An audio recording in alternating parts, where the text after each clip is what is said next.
Individual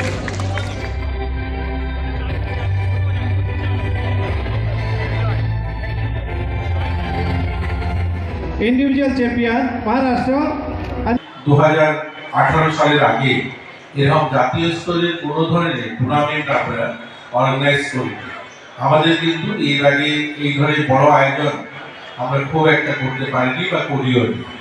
আমরা যদি দেখি এবছর আমরা আমাদের রাজ্যে প্রথমবারের মতো গল্ফ ভারত মহোৎসব করেছিলাম।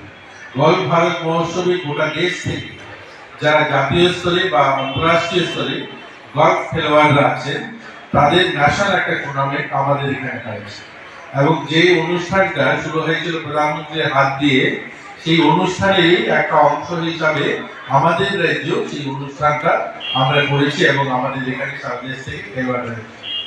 আমরা আমাদের রাজ্যে ক্রীড়া দপ্তর এবং পুলিশ দপ্তরে জয়েন্টলি আমরা আমাদের রাজ্যে একটা জাতীয় স্তরে football tournament, police football tournament করা হয়েছে, যেখানে 40টা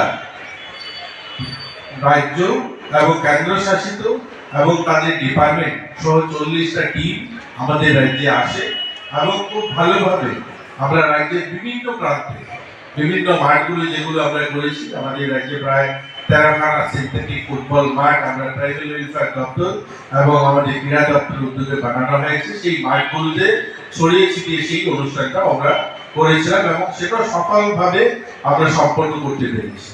আমরা গত বছরে জুডো আমরা ন্যাশনাল স্কুল গেমসে জুডো আমরা করেছি, এখানেই হয়েছিল, খুব ভালো হয়েছে। এবার আমরা যোগা করলাম আন্ডার 17 এবং সারা দেশ থেকে যারা পার্টিসিপেন্টরা এসছে সকলের সহযোগিতা এটাও ভালো হয়েছে।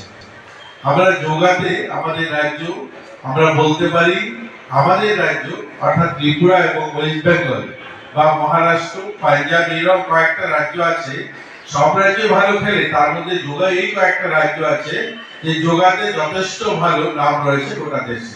রাজ্যে জিমন্যাস্টিকও ভালো, আমাদের জিমন্যাস্টিকে অনেক প্রতিভাবান খেলোয়াড়রা রয়েছে, পুরনো যারা আমরা তাদেরকে চিনি বা আমরা আমাদের রাজ্যের নাম উজ্জ্বল করেছি, এরকম মন্টু দেবনাথ বা কল্পনা দেবনাথ বা আমাদের দীপার মতো যারা খেলোয়াড়রা গোটা দেশে গোটা বিদেশে অনেক জায়গায় তারা সুনাম অর্জন করে এসেছে।